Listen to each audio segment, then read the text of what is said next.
রাধে রাধে। নমস্কার, আমি আপনাদের life coach Shri Rudranath, astro বাস্তু নিউমোলজি কনসালটেন্ট। আজকে যে বিষয় নিয়ে আপনাদের সকলের সামনে এসেছি, ফেব্রুয়ারি মাসে কুম্ভ রাশির জাতক জাতিকার জীবনে নবগ্রহের অবস্থান এবং নবগ্রহের গোচর পরিবর্তনে কি কি ফল দিতে চলেছে সেই নিয়ে ইন ডিটেল আলোচনা করব। সহজ সরলভাবে আমি আলোচনা করব, সকল স্তরের মানুষ যাতে বুঝতে সুবিধা হয়। যাই হোক, এই চ্যানেলে যারা প্রথম আছেন তাদের রিকোয়েস্ট করব অবশ্যই সাবস্ক্রাইব করুন। অন্তিমে আমার আলোচনা ভালো লাগলে লাইক এবং শেয়ার করতে অবশ্যই ভুলবেন না। প্রতি বছরের মতো এই বছরও আপনার উদ্দেশ্যে ফ্রি কনসালটেন্সি আমি নিয়ে এসেছি। যারা আগ্রহী তাদের উদ্দেশ্যে আমি বলবো পুরো ভিডিও স্কিপ না করে দেখুন এবং অন্তিমে কমেন্ট করে জানান এই ভিডিও আপনাদের কেমন লাগলো এবং তার প্রিন্টশট তুলে স্ক্রিনে দেওয়া নাম্বারে আমাকে হোয়াটসঅ্যাপ করুন। অবশ্যই হোয়াটসঅ্যাপে আপনাকে উল্লেখ করতে হবে আপনার জন্ম তারিখ এবং স্থান। আজকে আমরা জেনে রাখবো কুম্ভ রাশি জাতক জাতিকার ফেব্রুয়ারি মাসে হেলথ ওয়েলথ রিলেশন কেমন থাকবে, অর্থাৎ কর্মভাব কেমন থাকবে, ভাগ্য কেমন থাকবে, রিলেশন বলতে লাভ রিলেশন এবং বৈবাহিক সম্পর্ক কেমন থাকবে, এডুকেশনের ভাব কেমন থাকবে এবং স্বাস্থ্য কেমন থাকবে, তার নেচার কেমন থাকবে, এই সমস্ত বিষয় নিয়ে আলোচনা করব। প্রথম আমরা দেখে নেব নবগ্রহের অবস্থান। এই মাসে যে ছক রেডি হয়েছে সেখানে গ্রহের অবস্থান কোথায় রয়েছে। 11তম রাশি অর্থাৎ কুম্ভ রাশি, ফার্স্ট হাউসে রাহুর অবস্থান রয়েছে, সেকেন্ড হাউসে শনি মহারাজের অবস্থান রয়েছে, পঞ্চমভাবে দেবগুরু বৃহস্পতির অবস্থান রয়েছে, সপ্তমভাবে কেতুর অবস্থান রয়েছে, দ্বাদশভাবে সূর্য মঙ্গল বুধ শুক্র সহ অবস্থান করছে। 4 ফেব্রুয়ারি মকর রাশিতে বুধের অবস্থান আছে এবং ফার্স্ট হাউসে চলে আসবে। শুক্র সমভাবে 6 তারিখে ফার্স্ট হাউসে চলে আসবে। 13ই ফেব্রুয়ারি সূর্য ফার্স্ট হাউসে চলে আসবে। 23শে ফেব্রুয়ারি মঙ্গল ফার্স্ট হাউসে চলে আসবে। সর্বপ্রথম আমরা আলোচনা করব এই মাসে অর্থাৎ ফেব্রুয়ারি মাসে আপনাদের নেচার কেমন থাকবে, প্রকৃতি কেমন থাকবে, পাশাপাশি হেলথ কেমন থাকবে। তাহলে নেচার বা প্রকৃতি হেলথ আমরা কোথা থেকে দেখে থাকি? ফার্স্ট হাউস থেকে দেখে থাকি। তাহলে আমরা প্রত্যেকেই জানি কুম্ভ রাশি বায়ুতত্ত্বের রাশি, রাশিয়াধিপতি লর্ড শনি মহারাজ। শনি মহারাজের অবস্থান দ্বিতীয়ভাবে রয়েছে। এছাড়াও ফার্স্ট হাউসে রাহুর অবস্থান রয়েছে, পঞ্চমভাবে দেবগুরু বৃহস্পতির অবস্থান রয়েছে। শনিদেব বাণীস্থানে অবস্থান করছে, ধনভাবে অবস্থান, সেকেন্ড হাউসে অবস্থান। এই প্লেসমেন্ট শনি মহারাজের খুব ভালো প্লেসমেন্ট। কিন্তু শনি মহারাজের অবস্থান ভালো হলেও শনি মহারাজের দৃষ্টি কিন্তু আমরা সবাই জানি ক্রুর দৃষ্টি হয়ে থাকে এবং আপনারা প্রত্যেকেই জানেন শনির 7.5 অন্তিম চরণে আপনারা পা দিয়েছেন। শনির তৃতীয়, সপ্তম এবং দশম দৃষ্টি হয়ে থাকে। চতুর্থভাবে, অষ্টমভাবে এবং 11ভাবে শনি মহারাজের দৃষ্টি রয়েছে। নেচার নিয়ে আলোচনা করতে হলে প্রথম যেটা বলতে হবে, ফার্স্ট হাউসে রাহুর অবস্থান রয়েছে এবং দেবগুরু বৃহস্পতি রাহুর ওপরে দৃষ্টি দিচ্ছে। আমরা প্রত্যেকেই জানি রাহু উদ্দণ্ড বালক। আচমকা এই সময় কিন্তু আপনারা যে কোনো সিদ্ধান্ত নিয়ে ফেলবেন, মাথা এই সময় গরম থাকবে, এই সময় মন চঞ্চল থাকবে, এই সময় কিন্তু হেডেক বৃদ্ধি পাবে। কিন্তু দেবগুরু বৃহস্পতির দৃষ্টি যেহেতু আছে, কিছুটা মন কিন্তু শান্ত আপনারা করতে পারবেন। কিন্তু অবশ্যই আমি বলবো শনি মহারাজ ধনভাবে অবস্থান করছেন এবং অষ্টমভাবে তার দৃষ্টি রয়েছে। এই সময় কিন্তু আপনি যে কোনো সিদ্ধান্ত একটু সঠিকভাবে চিন্তাভাবনা করে সিদ্ধান্ত নেবেন, কারণ ফার্স্ট হাউসে রাহুদেবের অবস্থান হচ্ছে। এছাড়াও একটি জিনিস লক্ষ্য করা যাচ্ছে, সেটা হলো শনি মহারাজের অষ্টমের দৃষ্টি, অর্থাৎ এই সময় আপনার দূরের যাত্রা কিন্তু হবে, কারণ দ্বাদশভাবে মঙ্গল শুক্র বুধ সমভাবে অবস্থান করছে। এই সময় যখন দূরের যাত্রা হবে, সেটা বিজনেস ট্রিপ হতে পারে, পরিবার নিয়ে ঘুরতে যাওয়া হতে পারে। অবশ্যই আমি আপনাদের বলবো সতর্কতা অবলম্বন করতে হবে, কারণ শনি মহারাজের দৃষ্টি যখন অষ্টমভাবে থাকে এক্ষেত্রে দুর্ঘটনার সৃষ্টি হতে পারে। অর্থাৎ আপনাকে সতর্ক হতে হবে। দূরের যাত্রা করলে যদি আপনি ড্রাইভ করেন, অবশ্যই ট্রাফিক আইন মেনে আপনাকে গাড়ি চালাতে হবে, স্পিড আপনাকে কন্ট্রোল করতে হবে। এছাড়াও অফিস পলিটিক্স থেকে আপনাকে দূরে থাকতে হবে। এছাড়াও পারিবারিক জায়গা থেকে আপনি যে কথা বলছেন, অর্থাৎ শনি মহারাজের অবস্থান দ্বিতীয়ভাবে বাণীস্থানে রয়েছে, এই সময় অবশ্যই আপনাকে বাক সংযমী হতে হবে। স্ট্রেট ফরওয়ার্ডভাবে এমন কথা আপনি বলে ফেললেন যেটা অফিস প্রিমিসেসে আপনার বসের সাথে সম্পর্ক খারাপ করতে পারে। এছাড়াও পারিবারিক স্তরেও খারাপ করতে পারে, কারণ শনি মহারাজের অবস্থান পরিবারের স্থানে রয়েছে, দ্বিতীয়ভাবে অবস্থান করছে। এছাড়াও যদি হেলথ নিয়ে বলা যায়, হেলথের জায়গাটাও মোটামুটি ঠিকঠাক থাকবে। বিশেষ বড় ধরনের রোগ কিন্তু এই সময় লক্ষ্য করা যাচ্ছে না। এই সময় বুধের অবস্থান দ্বাদশভাবে রয়েছে এবং 4 তারিখ অর্থাৎ 4ই ফেব্রুয়ারির পর থেকে ফার্স্ট হাউসে চলে আসবে। 4 ফেব্রুয়ারি আগে পর্যন্ত একটু স্কিন নিয়ে সমস্যা, অর্থাৎ স্কিন রিলেটেড যে কোনো সমস্যা হতে পারে। এখানে স্কিনের ইনফেকশন আসতে পারে, বা পেটে রিলেটেড কোনো সমস্যা আসতে পারে বা পেটে ইনফেকশন হতে পারে। এছাড়া বিশেষ বড় ধরনের রোগ লক্ষ্য করা যাচ্ছে না। শুরুতেই আমি বলেছি এই সময় কিন্তু পুরো বছরটা, বিশেষ করে এই মাসটা বলবো না, পুরো বছরটাই হেডেক বৃদ্ধি পাবে, কিন্তু একটু কম লক্ষ্য করা যাবে। কারণ দেবগুরু বৃহস্পতির দৃষ্টি যেমন আছে, ঠিক সেরকম সূর্যের অবস্থানও কিন্তু ফার্স্ট হাউসে চলে আসবে। অর্থাৎ 14 তারিখের পর থেকে লক্ষ্য করা যাবে সূর্যের অবস্থান যখন ফার্স্ট হাউসে আসবে তখন ইমিউনিটি সিস্টেম অনেক ভালো হবে এবং ফার্স্ট হাউসে সূর্য যখন থাকবে রোগ প্রতিরোধ করার ক্ষমতা কিন্তু বৃদ্ধি পাবে। বিশেষ বড় ধরনের রোগ কিন্তু লক্ষ্য করা যাচ্ছে না। অর্থাৎ এই পুরো মাসটা, ফেব্রুয়ারি মাস বিশেষ করে বলবো, কুম্ভ রাশি জাতক জাতিকার হেলথ খুব ভালো থাকবে। এরপর আমরা চলে আসব এডুকেশনের ভাব কেমন থাকবে, সন্তানের ভাব কেমন থাকবে এবং লাভ রিলেশন কেমন থাকবে। এই তিনটেই আমরা দেখে থাকি পঞ্চম ভাব থেকে। সর্বপ্রথম আলোচনা করব এডুকেশনের ভাব কেমন থাকবে। অর্থাৎ পঞ্চম ভাব থেকে আমরা এডুকেশন দেখে থাকি পঞ্চম ভাবে দেবগুরু বৃহস্পতি অবস্থান করছে। এটা খুব শুভ আপনাদের ক্ষেত্রে। অর্থাৎ দেবগুরু বৃহস্পতি জ্ঞানের কারগ্রহ, বিদ্যার কারগ্রহ হিসাবে পঞ্চম ভাবে অবস্থান করছে এবং পঞ্চমের লর্ড বুধের অবস্থান দ্বাদশভাবে রয়েছে। 4 ফেব্রুয়ারি লক্ষ্য করা যাবে ফার্স্ট হাউসে বুধের অবস্থান থাকবে, রাহুর সাথে বুধের অবস্থান থাকবে। অর্থাৎ দেবগুরু বৃহস্পতির যে শুভ দৃষ্টি সেটাও ভালো স্থানে পড়েছে। অর্থাৎ দেবগুরু বৃহস্পতির দৃষ্টি পঞ্চম, সপ্তম এবং নবম দৃষ্টি হয়ে থাকে। পঞ্চম দৃষ্টি নবম ভাবে পড়েছে এবং 11 ভাবে পড়েছে, লাভ স্থানে পড়েছে এবং ফার্স্ট হাউসের দৃষ্টি পড়েছে। অর্থাৎ পঞ্চম ভাব থেকে ফার্স্ট হাউসের কানেকশান তৈরি হয়েছে। এই সময় বিশেষ করে আমি বলবো যারা নেটিভ প্লেস থেকে অনেক দূরে আছেন পড়াশোনার জন্য তাদের ক্ষেত্রে খুব ভালো হবে।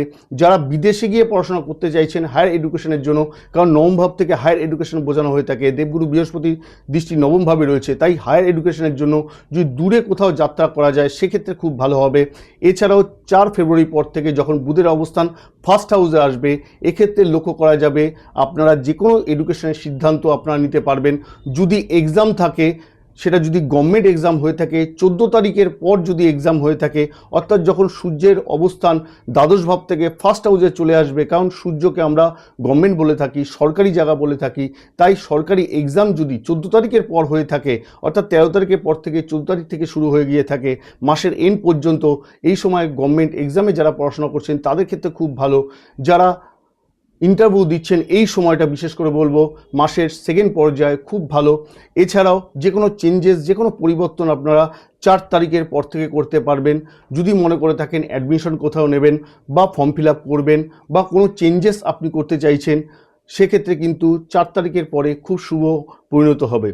এছাড়াও ফার্স্ট হাউসে রাহুর অবস্থান রয়েছে, এই সময় কিন্তু আপনারা স্মার্ট ওয়ার্ক করবেন। অর্থাৎ যে কোনো কিছু কিন্তু অল্প সময়ের মধ্যে সঠিক সিদ্ধান্ত নিয়ে কিন্তু আপনি এগোতে সক্ষম হবেন।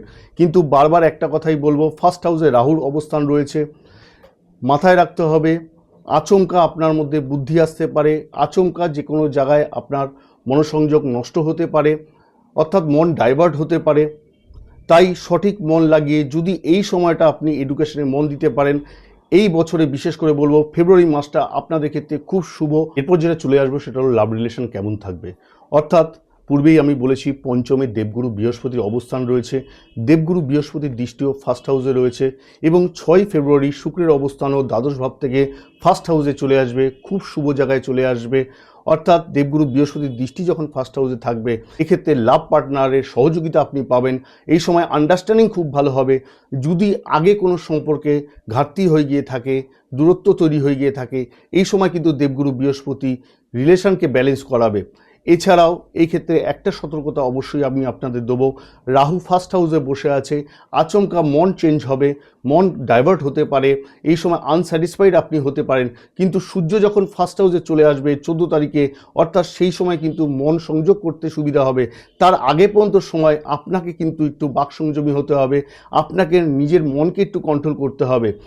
যদি সঠিকভাবে কথা না বলতে পারেন, যদি ভুল কথা প্লেসমেন্ট করে ফেলেন বা আননেসেসারি কোনো টকিং করে ফেলেন, এক্ষেত্রে সম্পর্কে কিন্তু একটা বিবাদ সৃষ্টি হতে পারে।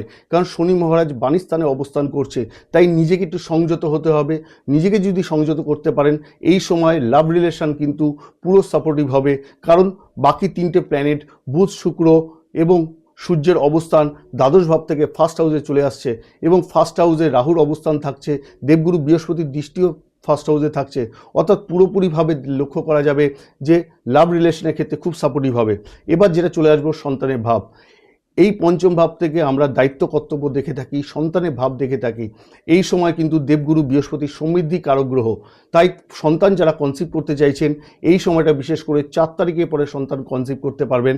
সন্তানের থেকে গুড নিউজ পাবেন এবং সন্তান যদি বাইরে গিয়ে পড়াশোনা করে থাকে তাহলে সন্তানের ক্ষেত্রে কেরিয়ারে সাফল্য হবে, পড়াশোনায় গ্রোথ তাদের লক্ষ্য করা যাবে। ওভারঅল যদি দেখা যায় তাহলে সন্তান থেকে গুড নিউজ পাবেন এবং আপনিও পুরো মাসটা সন্তানের প্রতি দায়িত্ব এবং কর্তব্য পালন করতে পারবেন। এরপর যেটা চলে আসবো সেটা হলো খুব গুরুত্বপূর্ণ, সেটা হলো দাম্পত্য জীবন, অর্থাৎ সপ্তম ভাব থেকে আমরা দেখে থাকি। তাহলে ম্যারিড লাইফ নিয়ে বলতে গেলে বলতে হবে সপ্তম ভাবে কেতুর অবস্থান রয়েছে এবং ফার্স্ট হাউসে রাহুর অবস্থান রয়েছে এবং সপ্তমের লর্ড সূর্য দ্বাদশ ভাবে রয়েছে এবং 13ই ফেব্রুয়ারি সূর্যের অবস্থান দ্বাদশ ভাব থেকে ফার্স্ট হাউসে চলে আসবে। 13 তারিখ পর্যন্ত বিশেষ সতর্কতা আপনাদের অবলম্বন করতে হবে, কারণ লাইফ পার্টনারের হেলথের একটু সমস্যা আসতে পারে। অর্থাৎ এক্ষেত্রে লক্ষ্য করা যাবে জয়েন্ট পেনের সমস্যা, স্টমাক রিলেটেড সমস্যা এবং হেডেক বৃদ্ধি পাবে। আপনারা প্রত্যেকেই জানেন সপ্তমে যখন কেতু বসে থাকে, অর্থাৎ কেতু আমরা প্রত্যেকেই জানি রাহু যেমন অ্যাটাচমেন্ট করায়, কেতু কিন্তু ডিট্যাচমেন্ট করায়, দূরত্ব তৈরি করে। এই সময় কেতু আনস্যাটিসফাইড করবে, দূরত্ব তৈরি করবে, বোঝাপড়ার সমস্যা তৈরি করবে। আননেসেসারি রাহু ফার্স্ট হাউসে বসে আছে, ট্রাসেল তৈরি করবে, অর্থাৎ লাইফ পার্টনারের জায়গা থেকেও একটু মাথা গরম হতে পারে, আপনার জায়গা থেকেও আপনার মাথা গরম হতে পারে, আপনার বাকসংযমী আপনি হতে পারবেন না। তাই এই সময় কিন্তু একটা সমস্যা দেখা দেবে। তাই বৈবাহিক জীবনের সমস্যা কিন্তু 13 তারিখ পর্যন্ত থাকবে। যখন সূর্যের অবস্থান ফার্স্ট হাউসে আসবে, যখন সূর্য তার সপ্তম ভাবকে দেখবে, অর্থাৎ সূর্যের দৃষ্টি সপ্তম ভাবে যখন থাকবে, তখন যতই আন্ডারস্ট্যান্ডিংয়ের সমস্যা হোক না কেন সেই সময় কিন্তু সমাধান হবে। কিন্তু তার আগে পর্যন্ত সময়টা, অর্থাৎ মাসের প্রথম দিকটা বিশেষভাবে আপনাদের খেয়াল রাখতে হবে। আগে থেকে যদি সম্পর্কে বিবাদ হয়ে গিয়ে থাকে তাহলে অবশ্যই আমি আপনাদের বলবো অবশ্যই বাক সংযমী আপনাকে হতে হবে, নিজের মস্তিষ্ককে ঠান্ডা রাখতে হবে, চঞ্চল মস্তিষ্ক হওয়া যাবে না। যে কোনো ডিসিশন, যে কোনো হঠকারী সিদ্ধান্ত নেওয়ার আগে এক্সপার্টের রায় নিয়ে বুঝে আপনাকে সিদ্ধান্ত নিতে হবে। কারণ যখন সপ্তমভাবে কেতুর অবস্থান হয়েছে এই সময় কিন্তু আননেসেসারি কোনো কিছু একটা ঘটনা ঘটে যেতে পারে। যদি আগে থেকে বিবাদ থাকে তাহলে আরও ঘটনা বড় আকার ধারণ করতে পারে। সময় শনির সাড়ে তৃতীয় চরণে আপনারা পা দিয়েছেন, যদি আপনাদের পার্সোনাল বার্থ চার্টে শনি মহারাজের অবস্থান সঠিক না থাকে তাহলে কিন্তু এই সম্পর্ক আরও খারাপ হতে পারে। তবে এক্সপার্টের রায় নিয়ে আপনাকে সম্পর্ক ঠিকঠাক করতে হবে, আপনাকে বুঝে বাকসংযমী হয়ে আপনাকে এই সময়টা বিশেষ করে কাটাতে হবে। দীর্ঘ সময় কেতুর অবস্থান এই সপ্তমভাবেই থাকবে, অর্থাৎ রাহুর অবস্থান ফার্স্ট হাউসে, কেতুর অবস্থান সপ্তমভাবে। বছরের এন্ড 5 ডিসেম্বরের আগে কিন্তু এই গ্রহের ট্রানজিট হচ্ছে না, অর্থাৎ রাহু কেতুর অবস্থান কিন্তু একই স্থানে থাকবে। ফার্স্ট হাউসে রাহু, সপ্তমে কেতু, অর্থাৎ 5 ডিসেম্বরের পর থেকে রাহু কেতুর যখন অবস্থান পরিবর্তন হবে তখন দাম্পত্য জীবনে অনেক সমাধান আসবে। তার আগে পর্যন্ত বিশেষভাবে খেয়াল রাখতে হবে।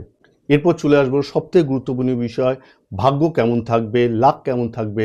তাহলে এই ভাগ্য এবং লাক আমরা কোথা থেকে দেখে থাকি? নবম ভাব থেকে দেখে থাকি।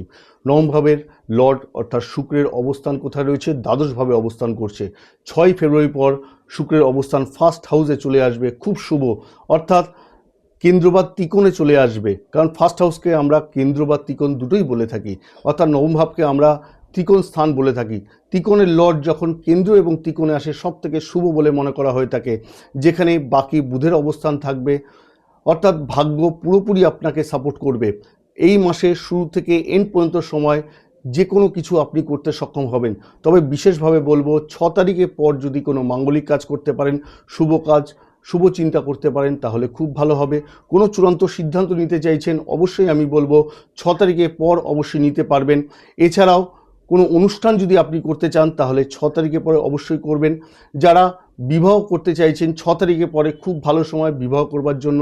বৃহস্পতি পঞ্চমে অবস্থান করে তার দৃষ্টি যখন নবমভাবে থাকছে, অর্থাৎ ভাগ্যভাবে থাকছে, অর্থাৎ এই সময়টা 6 তারিখের পর যে কোনো সেল আপনি করতে পারেন, যে কোনো পারচেস আপনি করতে পারবেন, যে কোনো জায়গায় ইনভেস্টমেন্ট আপনি করতে পারেন। যদি ট্রেডিং প্রফেশনে থাকেন তাহলে সেখানে ইনভেস্টমেন্টেও ভবিষ্যতে একটা ভালো লাভ আপনি ওঠাতে পারবেন। অর্থাৎ এই পুরো মাসটা ভাগ্য ফুল সাপোর্টিভ আপনাদের ক্ষেত্রে হবে। এরপর যেটা চলে আসবো সেটা হলো কেরিয়ার কেমন থাকবে, বিজনেস কেমন থাকবে। কেরিয়ার বিজনেস আমরা সবটাই দেখে থাকি দশম ভাব থেকে। এই কেরিয়ারে অর্থাৎ দশম ভাবের লর্ড মঙ্গল, মঙ্গলের অবস্থান দ্বাদশভাবে রয়েছে, উচ্চ অবস্থায় মঙ্গলের অবস্থান রয়েছে। আমরা প্রত্যেকেই জানি মঙ্গল সেনাপতি, মঙ্গল লিডারশিপ, মঙ্গল এনার্জি, তাহলে দ্বাদশভাবে বসে আছে। দ্বাদশ ভাবকে আমরা দূরের স্থান বলে থাকি, অর্থাৎ যারা কর্ম করছেন দূরে, নেটিভ প্লেস থেকে দূরে গিয়ে কর্ম করছেন, তাদের ক্ষেত্রে খুব ভালো হবে। এই সময় লং ট্রাভেল হবে, এই সময় বিজনেস ট্রাভেল হবে, এই সময় কর্মের জন্য দূরে যারা যাচ্ছেন তাদের ক্ষেত্রে বিশেষভাবে শুভ হবে। বিদেশে যারা কর্ম করছেন তাদের ক্ষেত্রে খুব ভালো কর্মে উন্নতি লক্ষ্য করা যাচ্ছে। যারা মনে করছেন বিদেশে গিয়ে কিছু একটা করবেন, এই সময়টা ফেব্রুয়ারি মাসে আমি বলবো খুব ভালো সময়। 23 তারিখে আগে পর্যন্ত সিদ্ধান্ত নেওয়া খুব ভালো হবে, কারণ 23 তারিখের পর মঙ্গলের অবস্থান ফার্স্ট হাউসে আসবে, অর্থাৎ রাহুর সাথে মঙ্গলের যখন অবস্থান হবে তখন অঙ্গারক দোষ তৈরি করবে। যদিও এই দোষের জন্য খুব একটা ক্ষতি হবে না, কারণ দেবগুরু বৃহস্পতির দৃষ্টিও থাকবে, সূর্যের অবস্থান, বুধের অবস্থান, শুক্রের অবস্থানও ফার্স্ট হাউসে থাকবে, তাই খুব একটা বড় ক্ষতি আপনার হবে না। কিন্তু যে কোনো দূরের যাত্রা করবার জন্য সিদ্ধান্ত যদি আপনি নিতে হয় তাহলে 27 তারিখ আগে সিদ্ধান্ত আপনার নিয়ে ফেলুন, কারণ কর্মে এই সময় বিভৎস সাফল্যতা আপনি অর্জন করতে পারবেন। দূরে যদি যাত্রা করেন, যারা সেলসম্যানশিপ জব করছেন, দূরে গিয়ে কোনো কিছু বিজনেস করছেন, তাদের ক্ষেত্রে ভালো হবে। যারা ইম্পোর্ট এক্সপোর্টে বিজনেস করছেন তাদের ক্ষেত্রে বিশেষভাবে সাফল্য আসবে। যারা ফরেনে রয়েছেন, এনআরআই রয়েছেন, তাদের ক্ষেত্রে কর্মে উন্নতি হবে। এছাড়াও যারা হায়ার এডুকেশনের জন্য বিদেশ যেতে চাইছেন তাদের ক্ষেত্রে ভালো হবে। কোনো চাকরি পরীক্ষার জন্য যদি বাইরে যেতে চান, এই সময়টা কিন্তু খুব ভালো সময়। এছাড়াও যারা হসপিটালিটি কাজের সাথে যুক্ত আছেন তাদের ক্ষেত্রে বিশেষভাবে বলবো বিশেষ সাফল্য কিন্তু এই মাসে হবে। যারা ডক্টর আছেন, নার্স আছেন বা হসপিটাল নার্সিংহোমের সাথে যুক্ত যে কোনো ওয়ার্ক কিন্তু এই সময় খুব ভালো হবে, অর্থাৎ কর্মের সাফল্য এই সময় আসবে। দেবগুরু বৃহস্পতির দৃষ্টিও 11th হাউসে লাভ স্থানে রয়েছে, অর্থাৎ কর্মে কিন্তু এই সময় লাভ ওঠাতে পারবেন। কিন্তু এক্ষেত্রে অবশ্যই সতর্ক থাকতে হবে আপনাকে, কারণ শনি মহারাজ দ্বিতীয়ভাবে বসে আছেন, তার দৃষ্টি অষ্টমভাবে রয়েছে, তাই অফিস পলিটিক্সের শিকার যাতে না হন আপনাকে এটা খেয়াল রাখতে হবে। ফার্স্ট হাউসে রাহুর অবস্থান, শনির দৃষ্টি অষ্টমভাবে বাধারভাবে ষড়যন্ত্রের জায়গায় রয়েছে, তাই আপনি যখন কোনো মানুষের সাথে বন্ধুত্ব করছেন, সেটা অফিস কলিগ হতে পারে, আপনার পরিবারের লোক হতে পারে, আপনাকে বুঝে তাকে মনের কথা শেয়ার করতে হবে, কারণ এমন কথা আপনি শেয়ার করে ফেলবেন না যে আপনার জীবনে ভবিষ্যতে গিয়ে কর্মক্ষেত্রে বাধা সৃষ্টি করে। অর্থাৎ আপনাকে একটু সংযত হতে হবে, আপনাকে বুঝে ওয়ার্ক প্লেসে কথাবার্তা বলতে হবে, কারণ শনি মহারাজের অবস্থান বাণীস্থানে রয়েছে। তাই অসংলগ্ন কথাবার্তা বা স্ট্রেট ফরওয়ার্ড কথাবার্তা সবসময় জানবেন। Truth is always bitter. সত্য কিন্তু অনেক ক্ষেত্রে অপ্রিয় হয়ে থাকে, তাই অফিস প্রিমিসেসে আপনি যদি সত্য কথা বলে গিয়ে থাকেন তাহলে বসের সাথে বসের সাথে দূরত্ব তৈরি করতে পারে, সম্পর্ক খারাপ করতে পারে। এটা কিন্তু আপনাকে সংযত হতে হবে। বিজনেসের কথা বলতে গেলে অবশ্যই আমি বলবো এই মাসটা বিজনেসের ক্ষেত্রেও আপনাদের খুব সাপোর্টিভ হবে, অর্থাৎ বুধের অবস্থান যখন ফার্স্ট হাউসে চলে আসছে, অর্থাৎ 4 তারিখের পরে খুব ভালো, কারণ বুধ আমরা প্রত্যেকেই জানি বুধ বুদ্ধি, বুধ কমিউনিকেশন যোগায়। বিজনেসে কমিউনিকেশন যদি ভালো না থাকে তাহলে বিজনেস করা সম্ভব হয় না। এই সময় বুধের অবস্থান যেমন ফার্স্ট হাউসে আসছে, শুক্রের অবস্থাও কিন্তু ফার্স্ট হাউসে আসছে, অর্থাৎ 6 ফেব্রুয়ারির পর শুক্র ফার্স্ট হাউসে চলে আসবে। সূর্যের অবস্থানও 13 তারিখের পরে ফার্স্ট হাউসে চলে আসছে, অর্থাৎ 3টে বড় গ্রহের অবস্থান ফার্স্ট হাউসে থাকছে, রাহুর সাথে অবস্থান করছে। এই সময় স্মার্ট ওয়ার্ক আপনারা করতে পারবেন। এই সময় বিজনেসে যা লগ্নি করুন না কেন 4 তারিখের পরে ভবিষ্যতে গিয়ে একটা ভালো রেজাল্ট আপনি পাবেন। এক্ষেত্রে যদি আপনি মনে করে থাকেন নতুন বিজনেস স্টার্ট আপ করবেন তাহলেও খুব ভালো। এই সময়টা বিজনেসের জন্য, এই মাসটা বিশেষ করে বলবো খুব সাপোর্টিভ মান্থ আপনাদের ক্ষেত্রে হবে। এই সময় ফরেন ক্লায়েন্ট বৃদ্ধি পাবে, নতুন নতুন জায়গায় কমিউনিকেশন বৃদ্ধি পাবে, নতুন নতুন টেন্ডার আপনি হাতে পাবেন, অর্থাৎ বিজনেসের ক্ষেত্রে প্রোডাকশনও বাড়বে। ওভারঅল যদি লক্ষ্য করা যায় এই মাসটা 4 তারিখের পর থেকে খুব সাপোর্টিভ মান্থ আপনাদের জন্য হবে। রেমেডি বলতে হলে অবশ্যই আমি বলবো আপনাদের শনি মহারাজের বীজ মন্ত্র অবশ্যই জপ করুন, ওম প্রাম প্রিম পোম স শনিশ্বরায় নম। পাশাপাশি বুধের বীজ মন্ত্র জপ করুন, ওম ব্রাম ব্রিম বোম স বুধায় নম। পাশাপাশি নিত্য হনুমান চল্লিশা জপ করলে বিশেষ ভালো সুফল পাবেন।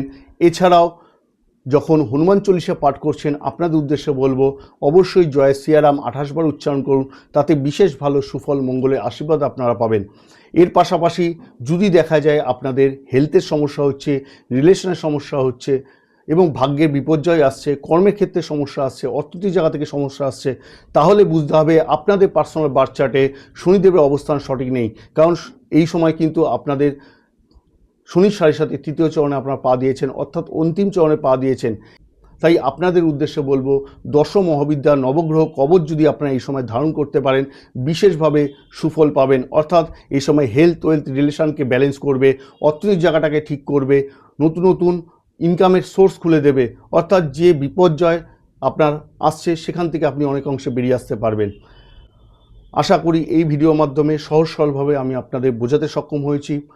যারা নতুন আছেন তাদের আমি রিকোয়েস্ট করব অবশ্যই সাবস্ক্রাইব করুন এবং ভালো লাগলে লাইক এবং শেয়ার করতে ভুলবেন না।